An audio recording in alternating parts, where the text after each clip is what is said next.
Assalamualaikum warahmatullahi wabarakatuh. Salam damai dan sejahtera untuk kalian yang beragama lain. Sobat setia di channel ini, kali ini saya akan membahas tentang mantra ilmu pelet jaran goyang. Kita semua tahu bahwasanya ilmu pelet jaran goyang itu adalah pelet paling ampuh di Indonesia ini. Siapapun yang terkena ilmu pelet ini, maka dia akan mencarinya kemanapun atau dimanapun orang yang memelet itu berada. Dia akan mendatanginya dan ingin jadi kekasihnya dan ingin menikah dengannya. Kalau misalnya tidak dinikahi, maka dia bisa gila seumur hidupnya. Oleh karena itu sangat berbahaya sekali. Nah, sebelum kita bahas tentang mantra ilmu pelet jaran goyang ini, saya jelaskan sedikit tentang sejarah ilmu pelet jaran goyang ini. Ilmu pelet jaran goyang ini dahulu kala diciptakan oleh beliau Ki Buyut Manguntapa, yaitu seorang pertapa sakti, seorang mahaguru sakti. Beliau punya banyak ilmu kesaktian dan kedikjayaan dan juga ahli sastra. Beliau Ki Buyut Manguntapa menciptakan banyak sekali ilmu, dan salah satu ilmunya adalah yang terkenal, yaitu pelet jaran goyang. Pelet jaran goyang ini ketika diciptakan pertama kali oleh Ki Buyut Manguntapa, tujuannya adalah untuk merukunkan suami istri, agar untuk mereka yang sudah punya pasangan, baik itu suami atau istri, kehidupannya akan semakin mesra, semakin harmonis, dan tidak akan terjadi perselingkuhan karena saking cintanya terhadap pasangan, sehidup semati ibaratnya kayak gitu. Namun di saat itu ada seorang wanita yang sangat sakti dan juga dibantu oleh suaminya dan anak buahnya, akhirnya menyerang padepokannya Ki Buyut Manguntapa. Ilmu jaran goyang yang sudah dibukukan oleh Ki Buyut Manguntapa, yang sudah ditulis di kitabnya, akhirnya kitab tersebut dicuri oleh wanita tersebut. Wanita tersebut akhirnya mempelajari isi-isi ilmu kitab tersebut di puncak Gunung Cermai, dan akhirnya berhasil menguasai beberapa ilmu di kitab tersebut. Salah satunya adalah ilmu bisa berubah wujud, jadi muda lagi, jadi cantik seperti bidadari. Dan yang kedua, dia menguasai ilmu pelet jaran goyang, sehingga semua orang yang melihatnya jadi takluk, tunduk, luluh, dan akhirnya tergila-gila, terpesona, dan ingin jadi kekasihnya. Dua ilmu tersebut akhirnya dikuasai oleh wanita tersebut. Nah, wanita tersebut akhirnya terkenal dengan julukan Nini Pelet. Jadi dia berhasil menguasai ilmu pelet jaran goyang yang sangat ampuh itu. Setelah dia menguasai ilmu-ilmu tersebut, akhirnya dia turun gunung. Ketika dia menjumpai para pria yang tampan, juga gagah berani dan perkasa, akhirnya dia merubah wujudnya jadi wanita yang sangat cantik seperti bidadari. Dan ketika pria tersebut lewat di depannya, langsung tergila-gila, langsung takluk, luluh, dan ingin jadi kekasihnya, nembak dia. Nah, akhirnya diajak berhubungan badan, dan ketika sudah berhubungan badan dengan puas, Nini Pelet membunuh para pemuda tersebut. Ada banyak sekali korban para pria yang sangat tampan dan gagah berani dan perkasa, tergila-gila dan jadi kekasihnya Nini Pelet. Setelah berhubungan badan, Nini Pelet puas. Nah, setelah puas, pria tersebut dibunuh. Ada yang ditusuk jantungnya, ada juga yang dicekik, ada juga yang dijatuhkan ke jurang untuk jadi tumbal. Dan setelah mereka mati, rohnya jadi pengikutnya Nini Pelet, jadi anak buahnya, jadi budaknya. Nini Pelet juga mendekati para bupati, para raja-raja di zaman waktu itu. Banyak sekali para raja atau para kesatria di kerajaan tersebut. Mereka tergoda oleh kecantikan Nini Pelet. Mereka jadi kekasihnya Nini Pelet dan juga berhubungan badan, dan sebagian dari mereka ketika mereka puas terbunuh oleh Nini Pelet, dijadikan tumbal oleh Nini Pelet. Jadi banyak sekali korbannya waktu itu gara-gara ilmu pelet jaran goyang yang digunakan oleh Nini Pelet. Dan kejamnya Nini Pelet, ketika habis bersetubuh dan puas, dia selalu membunuhnya untuk dijadikan tumbal. Nah, setelah itu Ki Buyut Manguntapa akhirnya tahu bahwasanya kitab yang dicuri selama ini ternyata sudah dipelajari mini pelet, sudah dikuasai. Ki Buyut Manguntapa mengutus muridnya yang sudah dibekali ilmu kesaktian. Muridnya yang bernama Restu Singgih itu mencari Nini Pelet dan ketemu, berkelahi. Nini Pelet kewalahan dan kitab tersebut akhirnya berhasil direbut dan dikembalikan lagi kepada Ki Buyut Manguntapa. Makanya sejak itu akhirnya ada dua aliran, ada aliran ilmu pelet yang hitam yang dari Nini Pelet, dan juga ada ilmu pelet jaran goyang aliran putih yaitu yang dari Ki Buyut Manguntapa.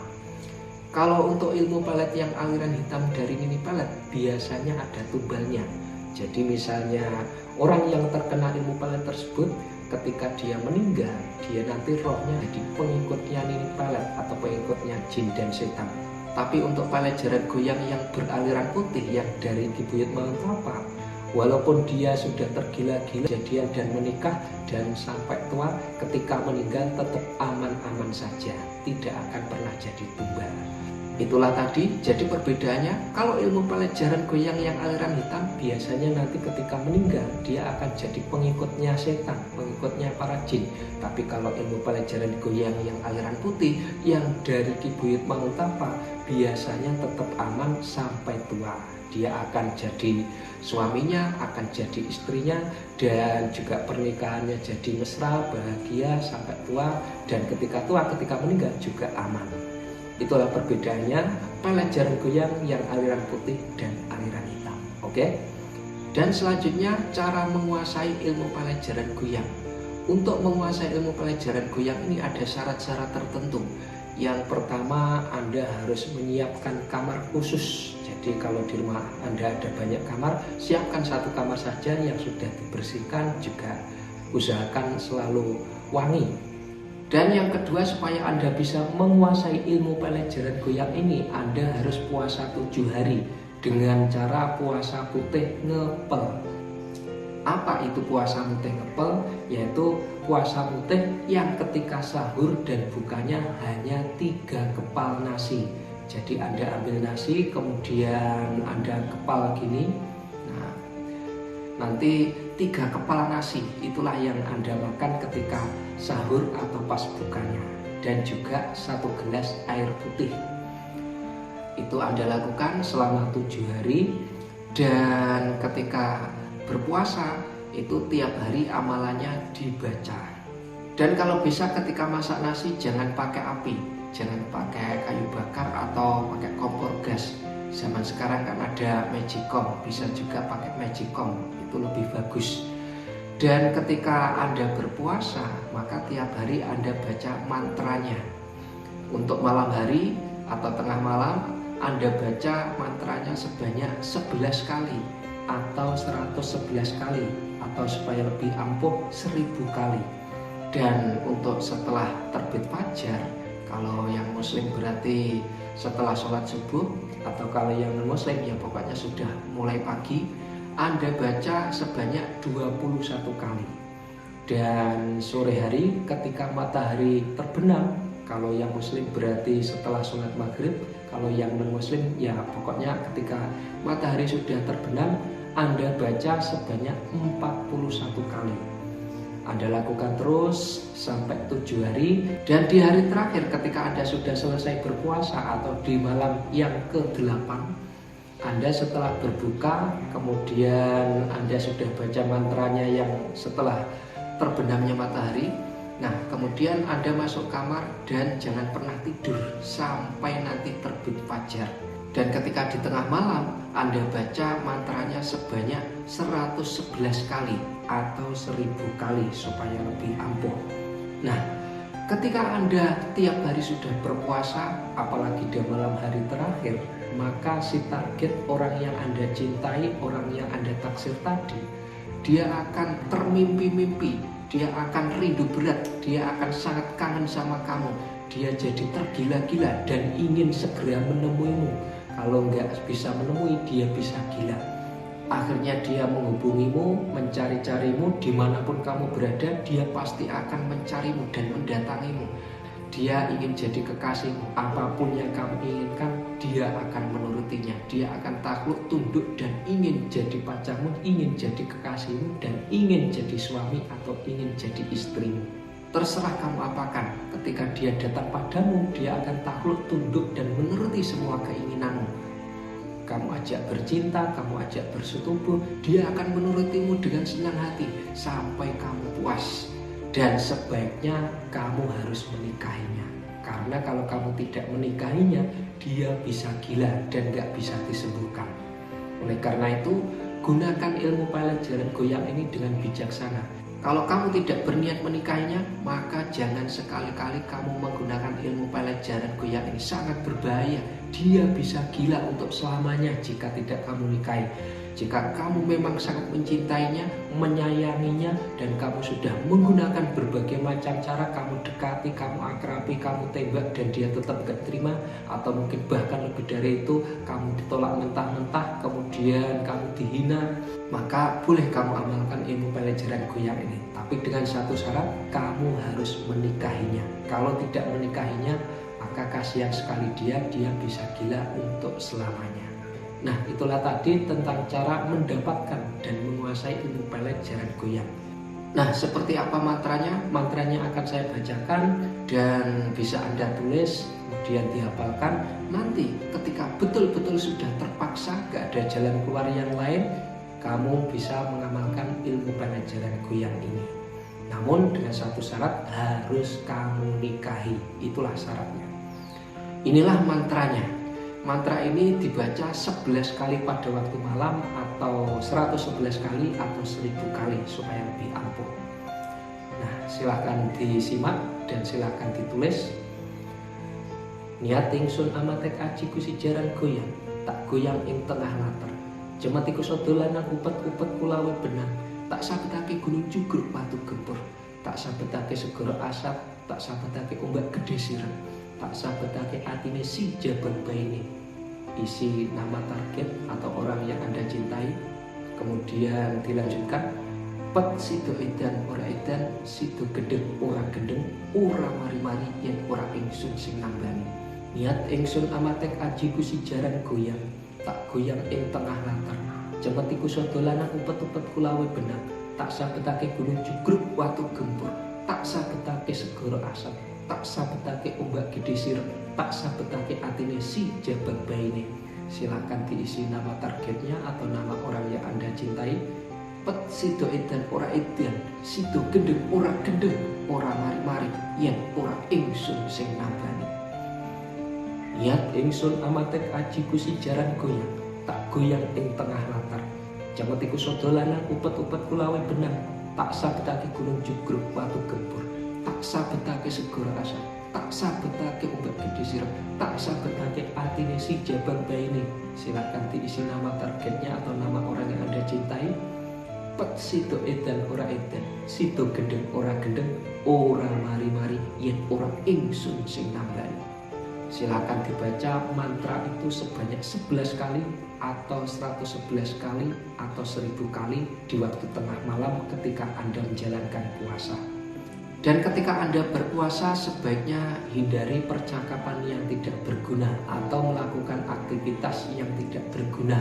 Untuk Anda yang bekerja, maka ketika Anda bekerja juga kurangi percakapan yang tidak berguna. Kecuali memang pekerjaan Anda melayani customer, maka tidak apa-apa bercakap-cakap sama mereka. Tapi kalau misalnya pekerjaan Anda di bidang admin yang tidak banyak ngomongnya, ya sebaiknya Anda diam saja selama Anda berpuasa. Dan untuk kamu yang tidak bekerja atau waktumu banyak atau longgar, maka ketika kamu berpuasa, lebih bagus ketika kamu berpuasa kamu selalu berada di kamarmu tersebut. Jadi kamu hanya keluar ketika waktunya masak atau waktunya makan atau waktunya mandi, sholat, dan lain sebagainya. Jadi jangan melakukan hal-hal yang penting, termasuk jangan memegang HP ketika kamu berpuasa, kecuali untuk kamu yang bekerja. Itu lebih afdol. Nah, kalau kamu bisa seperti itu, maka puasamu akan bisa sempurna. Oke, saya ulangi yang terakhir kalinya. Jadi cara mengamalkan atau menguasai ilmu pelajaran goyang ini, yang pertama kamu harus menyediakan kamar khusus dan usahakan kamarmu selalu harum dan wangi. Dan yang kedua, ketika kamu sudah siap fisik dan mental, kamu bisa melakukan puasa 7 hari.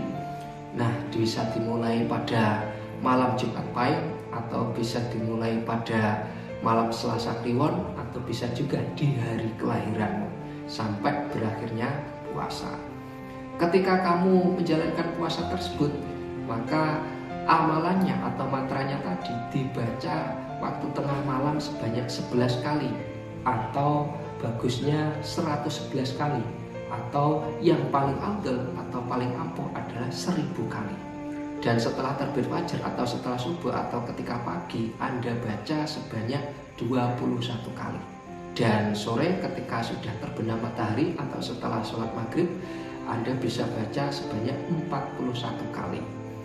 Anda rutinkan itu dibaca tiap hari sampai puasa Anda selesai. Nanti di hari terakhir, orang yang Anda cintai, dia akan jadi tergila-gila. Dia akan terbayang-bayang oleh wajahmu. Dia akhirnya rindu setelah mati dengan kamu. Akhirnya dia menghubungimu, mencari kamu, dan mendatangimu, dan tergila-gila padamu, dan ingin jadi kekasihmu. Selanjutnya terserah kamu, kamu apakan dia. Kamu mau mengajaknya bercinta atau bersetubuh sampai puas, dia pasti akan menurutimu dengan sangat senang hati. Namun ingat, kamu harus menikahinya. Jangan sampai ilmu ini kamu salah gunakan. Kalau kamu tidak menikahinya, maka kasihan sekali dengan dia. Dia akan jadi gila terus. Dia akan tergila-gila padamu terus, dan dia jadi gila, nggak bisa disembuhkan. Oleh karena itu, kamu harus menikahinya. Oke? Sudah cukup jelas. Dan untuk niat puasanya, Anda bisa berniat dalam hati, yaitu niatnya, saya berniat untuk berpuasa untuk menguasai ilmu pelet jaran goyang. Itulah niatnya. Oke, itulah tadi tentang sejarah ilmu pelet jaran goyang, dan juga mantra ilmu pelet jaran goyang, dan juga cara mengamalkannya agar bisa menguasai ilmu tersebut. Saran saya, kalau kamu ingin menguasai ilmu pelet jaran goyang ini, maka tatalah niatmu. Kamu betul-betul untuk mencari jodoh, dan ketika dia sudah kamu dapatkan, kamu harus menikahinya. Jangan dibuat main-main. Kasihan orang yang kamu pelet tersebut. Oke? Kalau bisa pakai cara yang wajar saja. Jangan pakai ilmu pelet. Nanti hasilnya kan kasihan dia kalau tergila-gila atau sampai gila. Kamu pakai cara biasa saja, kamu kenalan, kamu perbanyak relasi, dan kamu akrab sama semua orang. Nanti di antara mereka yang kamu cocoki kamu tembak atau kamu dekati untuk kamu cari, biar kamu ditembak oleh salah satu dari mereka. Dan ketika kalian cocok, nah kalian bisa lamaran dan juga menikah. Nah, tapi kalau misalnya apa yang kamu alami, nasibmu selalu sial, kamu selalu ditolak oleh cewek, atau mungkin kamu selalu sulit untuk mendapatkan cowok, maka kamu bisa pakai ilmu ini. Jadi ilmu ini gunakan hanya jika sangat terpaksa dan kamu harus menikah dengannya. Kalau kamu nggak menikah dengannya, dia bisa gila. Oke? Dan supaya kamu bisa menguasai ilmu ini dan dapat izin dari saya, maka silahkan subscribe channel ini agar kamu berhasil menguasai ilmu tersebut. Oke, semoga video ini bisa bermanfaat buat kamu. Jangan lupa like, comment, share, dan subscribe. Dan sampai jumpa di video selanjutnya. Surga